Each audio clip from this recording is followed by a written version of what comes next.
Hey, welcome back to session 11 of the Sex Addiction Recovery Association Level 1 series here. All right, we are going to get rolling here. So this section is about a few things. The first thing we're going to cover is what's called cognitive dissonance, understanding cognitive dissonance, and more so understanding your own biases and cognitive dissonance beliefs will make you a better clinician, okay, a better helper, therapist, psychologist. And cognitive dissonance means thought. Dissonance means discord or discord of thought.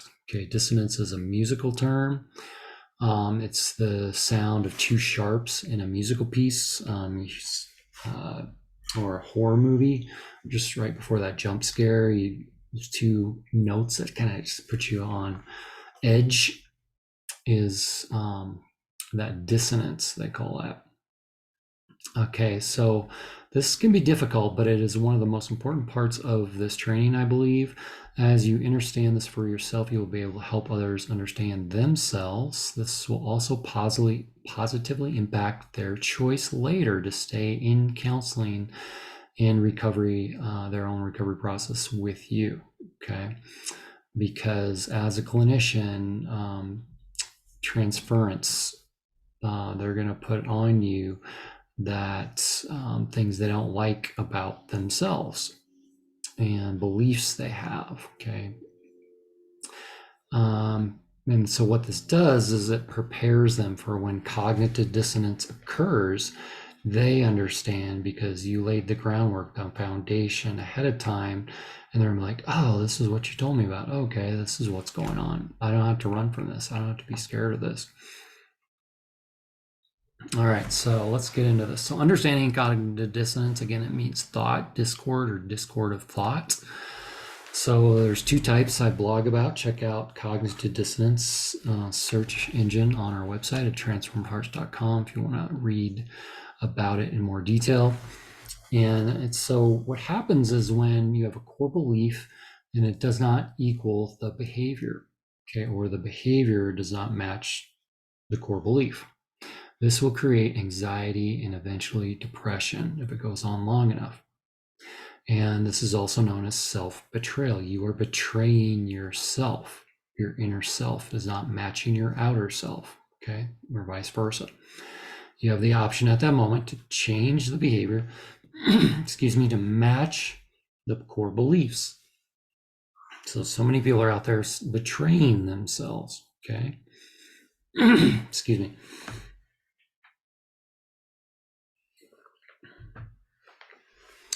So an example, practically speaking, so a lot of men I work with, I'll give a men's example, women's example. So he believes in the monogamy of marriage or monogamy of the relationship, how behavior he's acting out with another partner, pornography, fantasy woman. Okay. So the behavior is not matching the core belief. He's going to suffer anxiety. If that goes on long enough, depression. She might be betraying herself, okay, in her intuition. Okay, there's something wrong. This behavior doesn't match what he's saying, okay. And if she betrays herself long enough, that intuition is going to disappear. It's going to create anxiety. She's going to lose it. If you don't use it, you lose it. And so maybe a 5, 10, 20 years, 30 years, something finally comes out about his struggle with pornography or intimacy anorexia. And this whole time she looks back, oh my gosh, I knew this, something was off, but I lied to myself. So she has been living in depression for years because the anxiety has gone on for so long, it's manifested into depression. She too then either can change behavior to match the core belief and say, oh, it's okay, no big deal, which is difficult, or change the core belief to match the behavior. I deserve better, I'm worthy of better. Okay. So once aligned, anxiety and depression generally go away. Okay. So that's type 1. Core beliefs don't match behavior. Behavior doesn't match core beliefs. All right, let's go to type 2. Core beliefs now, same idea, but this time new information is coming in. New information is coming in. This new information does not compute with the old hardware and beliefs, okay? Okay, the software coming in, these ideas are not computing. So the defense mechanism goes up, the person gets angry, they go into denial, justify, minimize, accuse you, the helper, many times, blame, criticize, flare up, and protect this belief they have. Okay, you see this a lot with betrayal trauma. You see this a lot with anger work. Okay, when you get into childhood stuff. Okay, so next with type 2 is what I call Stockholm Syndrome. Well, it's called Stockholm Syndrome. Okay, this comes from Stockholm, Sweden. Okay, in the 1970s, there was a hostage situation where I believe some Iranian terrorists took captive some Israeli athletes. I think it might have been during an Olympic event. And the captees began to side with their captors, unbeknownst to the police, the military, the good guys that were coming in to rescue the captees. So a lot of good guys died, okay, because there was twice as many, 3 times as many people that they were fighting against, but they didn't know this had occurred. Now, and more oftentimes, we see this on the news. Missing girl, captive teenage girl was found 20 years later, having children with their captor and now lives with them. Okay, what's going on here? That's cognitive dissonance type 2 or Stockholm Syndrome type stuff. Okay, so the captee sides with their captor. Okay, well, that's well and good, Corey. Never been a hostage, not a captive teenage girl or guy. This can happen to guys too. How does it apply to me? Well, let's go to the next thing. I believe we are all recovering from Stockholm Syndrome, and here's why. So let's say an addict believes a substance, alcohol, helps them. Now, the friends and family are suffering due to the alcoholic's use of the alcohol. The addict's not in much pain. They're fine. I mean, they're medicated, anesthetized, numbed up. Okay. The addict is blind to what others can see clearly, right? So the substance, the alcohol, keeps them captive. Okay, alcohol is my friend. Okay, helps me cope, makes me a better person, makes me more social, whatever. Is in a prison of their own making now. The substance, the captor, imprisons the person, the captee. Okay. Now let's take it a step further. The substance in this case is now a belief, a rule that I live by, a program. Is captor keeps us all in a prison as the captee. The key to the prison for our clients and others and ourselves is in our own possession. The key is here, if I choose to use it. The beliefs that once helped me are now harming me and your clients, okay? This creates tremendous thought discord, creates tremendous pain. So unlearning the programming, okay, there's not only programming of our belief systems, there's external programming of government, education, okay, and the biggest is the television, the TV, television. It's the reason it's called a television program. It is programming you and me at the theta state. Okay, this is why when you or watch a friend, family member, or children are watching their iPads, movie, you can't get their attention because they're in a theta state being programmed. Okay, there's beta, alpha, theta, gamma, delta states of consciousness. Delta being the deep REM sleep, beta being the very awake stress state. Okay, I'm not going to get into much of this. You want to read more about it by David Hawkins, the Silva method, Jose Silva is really good stuff, and Joe Dispenza's Breaking the Habit of Being Yourself, the placebo effect, all these, okay, explains this. I'll get more on this in level 2. So unlearning what you believe to be true is difficult, okay? What helped the client survive as a child will not help them thrive in most relationships, okay? The client's defense mechanisms go up. They'll show up in denial, justification, minimization, blame, criticism, anger, okay? When you see these responses, just be aware what's going on. Okay, but I take time with my clients and go over this stuff in the first session or two after the consultation, the assessment, okay? So changing beliefs is scary for most. Change is very difficult. It threatens family, political, religious communities, spousal relationships, threatens the sixth system, I call it, or the codependent relationships around them.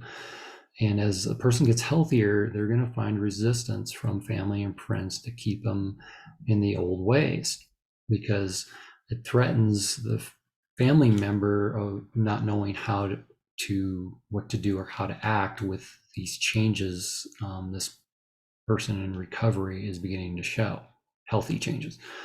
So as also known as they begin to awaken, spiritual awakening to conscious awareness, meaning when I use that too, I mean to think about what they're thinking about.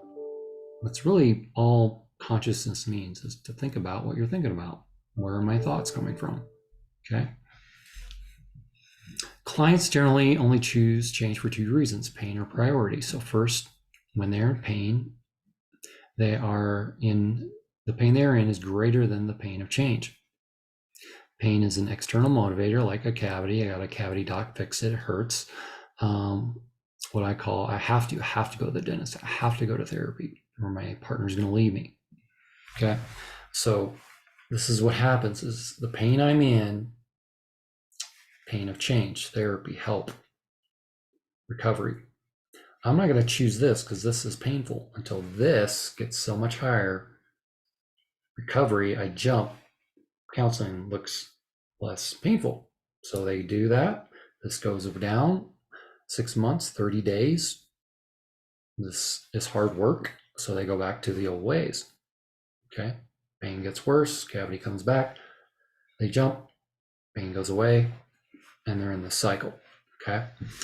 Or it is a priority for them to change, what I call internal heart desire. I'm going to do this myself, whether the partner stays, he or she files divorce. I got to do this for me. This is what I call want to. I want to do this for me.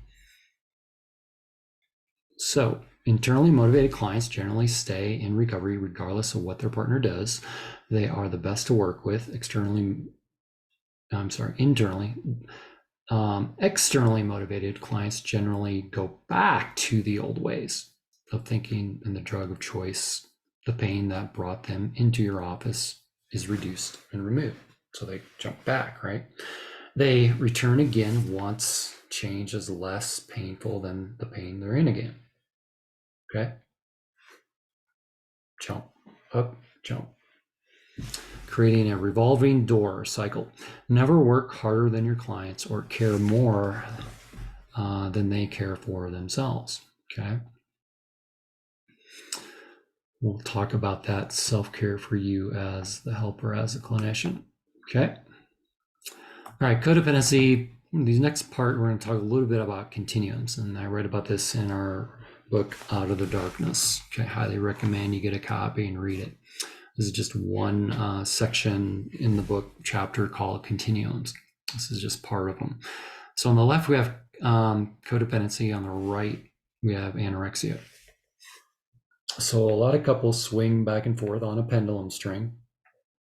And it's not quite like the Newton cradle one pictured there, but you kind of get the idea. They're not hitting, they're more sliding past each other. Okay, I can find a good picture for that. So sometimes they're both clingy and codependent. Sometimes they're both anorexia, what I call get away from me. Okay. And sometimes they're opposites. Okay. And on the left and right, that's unhealthy. We want to get them towards interdependency. Okay. the balance. Okay, healthy balance. This takes trust. Okay, trust. And so in couples, the more exaggerated the swinging, generally the more chaotic the couple. It's not that the swinging totally stops, it's that they're more centered more often. Okay, that's the goal. Comparison: codependency versus anorexia. Clingy versus get away from me. That's the chaos going in most any relationship. So this brings us to trust. What is trust? So living in interdependency, in that middle part, the balance, is very difficult without trust. So trust is like a math equation. I define it as positive, consistent behavior over the line, over time, or over X. Positive, consistent behavior over time. Okay. But for a lot of the couples you're going to be working with, there's a lot of distrust. So distrust is negative, inconsistent behavior over time. Okay. So when I'm working to restore trust, the person that's violated the trust, you're going to have to show positive, consistent behavior over a long period of time. The X factor is the time. Each couple is different. Okay. It depends on the individuals. How much time depends. All I have control over as the addict in recovery is I got to show positive, consistent behavior. And the reason they're in your office is because they have shown negative, inconsistent behavior. All right, next continuum: future versus past. Okay, and again, swinging back and forth. So over here, we have the past, and on the left, past, right, future. Okay, and swinging back and forth. Now, under past, we have shame, guilt, ego, and I'll get to the adult thing here in a minute. On the right, the future is fear and anxiety, also ego. So ego, we'll get into this too. What is the ego? Ego keeps you in shame and guilt in the past. You're bad, coulda, shoulda, woulda, or it gets you into fear. What if? Okay, don't have enough, this, that, the other, time, money, etc. And ego likes to keep you on the extremes. Okay, as you get healthy, I mean you're helping your clients. The goal is that it gets centered in the present more often. Ego doesn't like the present. Joy is the present moment. Okay. Ego wants to keep you on the left or the right. Now, you're going to notice children. What do I mean by children? Children around, I believe, are 95% before they become teenagers, especially adults. I have 4 daughters and I watch it happen. You know, very young children, 2, 3, 4, 5 years old. They're just in the moment of the present. Okay. They're not worried about the future bills or what they're going to have for dinner. They haven't lived long enough to have much shame or guilt, right? But as they get older, there begins to be a change. And as a child, you're like, man, I just want to become an adult. I just want to grow up and do my own thing, not having all these adults bossing me around. And now as adults, okay, we are like 45, 50% of the time in fear and anxiety of the future, 45, 50% of the time, shame and guilt of the past. We're struggling just to be present in this moment as I'm even listening to this training. Okay. So as a clinician, am I present with my client in this moment, or am I thinking about my family at home? When I'm home with my family, am I thinking about my clients and work, things I got to get done? The present is really hard to do. It takes time. You got to master it. Okay. And this is why you got to do your own recovery work. I'm a big fan of meditation, etc. Okay. Self-care we'll get into in level 12. All right. So what is the ego? Definition, simply as an empty mansion with a fortified fence demanding to be filled. Okay, that's how I define it. The id, or the wounded inner child, or the it, it's also known in Latin. The adult you, the ego, is the I am trying to grow up. The critical parent, the super ego. Okay, talked about a little bit about this in previous sessions. To heal, you must become the observer, standing outside of yourself. So even as I'm recording this, doing this, I can see myself talking to you. Okay, I can remove myself. See, the ego has me convinced that I'm this body. Okay, I'm this meat suit. Okay, I am my thoughts. I am my beliefs.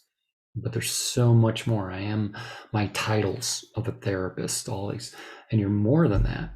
Okay. Okay, much more than that. So there it is. The ego loves labels, status to be right, duality in order to protect you at all costs for itself. Okay, the ego wants to protect you is a design part of, you could call it humanity's progress. Some people explain ego as originally it was help us to survive. You could say caveman, run from tiger. Okay, fire is hot. Okay, but as we've evolved in our humanity, we don't need it as much. Okay, ego creates separateness, and in relationships, we want connection. Okay, so that's the part of us we're trying to heal in all of us. Okay, as humanity. So the ego tells you also you will be happy when, fill in the blank. You'll be happy when you get a new job, make more money, get a nicer car. And one of the things I tell clients is to combat that is this simple little question, and then what? And then what? Well, then you'll have a bigger car payment. So you got to work more hours to make more money to pay the car maybe.